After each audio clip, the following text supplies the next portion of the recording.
وسعت ایام جولان گاہ او، وسعت ایام جولان گاہ او، آسماں موجے زگرتے راہ او۔ وقت کا پھیلاؤ خودی کے ممکنات کے وسیع میدان ہیں اور یہ آسمان خودی کے راستے کی دھول ہے۔ وسعت ایام زمانے کا ظرف، جولان گاہ میدان، آسمان کائنات مکان، موجے ایک موج یا ایک لہر، گرد راہ راستے کی دھول۔ وقت کا پورا پھیلاؤ اپنے آغاز اور انجام سمیت بندے مومن کی خودی کے ممکنات کی جولان گاہ اور میدان ہے، اور پوری کائنات خودی کے سفر سے اٹھنے والی گرد جیسی ہے۔ اس کائنات میں ایک مسلمان ہی ہے جسے دست قدرت اور زبان قدرت کا مقام عطا ہوا ہے۔ مومن کی خودی کی منزل چونکہ آسمانوں سے بھی آگے ہے، اس لیے سورج، چاند، ستارے اور آسمان اس کی راہ کی دھول مٹی جیسے ہیں۔ اس مسلمان کی خودی چونکہ اللہ کے آخری نبی کی امتی اور اللہ تعالیٰ کے آخری کلام قرآن کی حامل ہے، اس لیے یہ کون و مکان اور ازل و ابد سے ماورا اور زندہ جاوید ہے۔ ایک مسلمان کی خودی کی فطرت زندگانی کے ممکنات کی امین ہے، اس لیے اس کائنات کی آزمائش کی کسوٹی مرد مومن ہی ہے۔ خدائے لم یزل کا دست قدرت تو زباں تو ہے، خدائے لم یزل کا دست قدرت تو زباں تو ہے، یقین پیدا کرے غافل کہ مغلوب گماں تو ہے۔ پرے ہے چرخ نیلی فام سے منزل مسلمہ کی، پرے ہے چرخ نیلی فام سے منزل مسلمہ کی، ستارے جس کی گرد راہ ہوں وہ کارواں تو ہے۔ مکاں فانی مکیں آنی ازل تیرا ابد تیرا، مکاں فانی مکیں آنی ازل تیرا ابد تیرا، خدا کا آخری پیغام ہے تو جاویداں تو ہے۔ تیری فطرت امی ہے ممکنات زندگانی کی، تیری فطرت امی ہے ممکنات زندگانی کی، جہاں کے جوہر مضمر کا گویا امتحاں تو ہے۔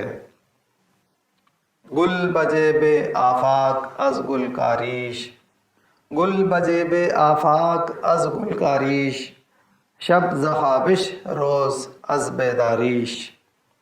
اس نے گلکاری سے پورے آفاق کا پیراہن گل بوٹوں سے کاڑھا، اس کے سونے سے رات ہوئی اور اس کے جاگنے سے دن ہوا۔ بجیب آفاق دنیا کے پیراہن میں، آفاق کے لباس میں، گلکاری پھول بوٹے کاڑھنا، تزین و آرائش کرنا، خوابش اس کا سونا، بیداریش اس کا جاگنا۔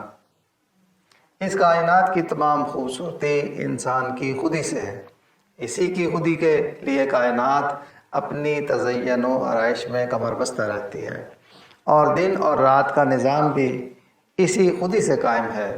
جہاں کہیں خودی سو کر آرام کرتی ہے تو اس جگہ رات طاری ہو کر خودی کے آرام کے احترام میں ہر شے کو خاموش کر دیتی ہے، اور جہاں انسان کی خودی جاگ جاتی ہے تو اس منطقے میں دن روشن ہو جاتا ہے اور ہر شے کو متحرک کر کے اس کے کاموں میں لگا دیتا ہے، تاکہ بندہ مومن کی خودی اپنے افعال و اعمال کو سر انجام دے۔ گویا کہ دن اور رات کا سلسلہ انسانی خودی کے حساب سے چل رہا ہے۔ اس طرح یہ خودی انسان کو آرام پہنچانے کا بندوبست کرتی ہے، اور کائناتی خودی انسانی خودی کے مزاج کا خیال رکھتے ہوئے انسان کی ضروریات کے مطابق ڈھل جاتی ہے۔ تیری آگ اس خاک داں سے نہیں، تیری آگ اس خاک داں سے نہیں، جہاں تجھ سے ہے تو جہاں سے نہیں، خودی شیر مولا جہاں اس کا صید، خودی شیر مولا جہاں اس کا صید، زمیں اس کی صید آسماں اس کا صید۔ شعلہ خود در شرر تقسیم کرد، شعلہ خود در شرر تقسیم کرد، جز پرستی عقل را تعلیم کرد۔ خودی اپنے شعلے کو خود چنگاریوں میں بانٹ دیتی ہے اور عقل کو کثرت کی پیروی پر لگا دیتی ہے۔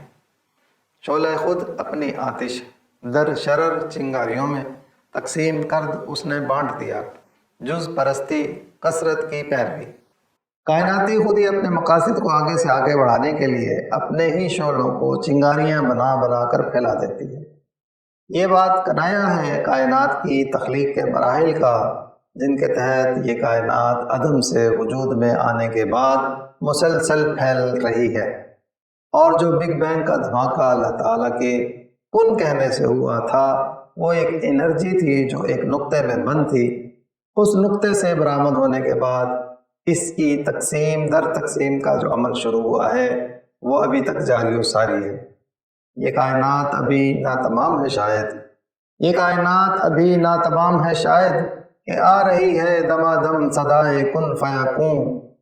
اس شعر کے پہلے مصرعے میں کائناتی پھیلاؤ کی بات کر کے اقبال نے دوسرے مصرعے میں انسانی عقل کے ایک مظہر کی طرف اشارہ کیا ہے کہ کائنات کے پھیلاؤ اور تقسیم در تقسیم کے عمل کی وجہ سے عقل کی توجہ وحدانیت اور خدا پرستی سے ہٹ کر کثرت اور جزیات کی طرف اس قدر منتقل ہو چکی ہے کہ عقل اس مطلق خودی کو تقریباً بھول گئی ہے جسے یاد رکھنا اس کی اولین ذمہ داری تھی، اور اس کے برعکس اس نے اپنی پوری توجہ کائنات پر مرتکز کر کے اس کی جزیات کی تفاصیل کی کھود کرید میں خود کو کپا دیا ہے۔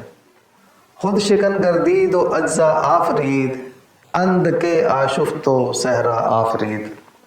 خود شکن گردید و اجزا آفرید، اند کے آشفت و صحرا آفرید۔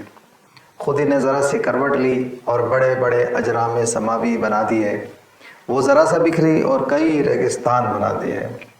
شکن گردید اس نے کروٹ لی، اجزا آفرید اس نے حصے بنائے، اند کے ذرا سا، آشفت وہ بکھرا، صحرا آفرید اس نے ریگستان بنائے۔ اس شعر میں بھی کائناتی خودی کے تخلیق در تخلیق کے عمل کی بات ہو رہی ہے کہ یہ خودی ہر لمحہ اور ہر لحظہ روبہ عمل رہتی ہے، اور اس کی کروٹیں بڑے بڑے آسمانی کروں کی تخلیق کرتی ہیں، اور اس کا ذرا سا بکھرنا لاکھوں تک صحراؤں کے وجود کا سبب بن جاتا ہے۔ انسان نے جب ایٹم کو دریافت کیا تو یہ بہت خوش ہوا کہ اس نے کائنات کے سب سے چھوٹے ذرے کو ڈھونڈ نکالا ہے۔ پھر اسی ایٹم میں الیکٹران، پروٹان اور نیوٹران کی دریافت نے انسان کو حیرت میں مبتلا کر دیا۔ اب سے 10 سال پہلے فرانس کی ایک لیبارٹری دی لارج ہارڈن کولیڈور میں ایٹم سے کئی ہزار گنا چھوٹے ذرے کو دریافت کیا گیا ہے۔ یہ ذرہ اچانک نمودار ہوتا ہے اور کسی نئے ایٹم کی تخلیق کر کے غائب ہو جاتا ہے۔ اس ذرے کا نام ہگز بون ہے، جسے خدائی ذرہ بھی کہا جاتا ہے۔ اس کے ذرات جوڑوں میں ہوتے ہیں جنہیں W اور Z کے نام دیے گئے ہیں۔ اس ذرے کی پر اسراریت نے دنیا بھر کے سائنسدانوں کو ورطہ حیرت میں ڈال رکھا ہے، جبکہ اس شعر میں اقبال نے کہا ہے کہ یہ کائناتی خودی ہے جو ایک کروٹ لے کر بڑے بڑے کرے بنا دیتی ہے اور ذرا سا بکھر کر کئی ریگستان بنا دیتی ہے۔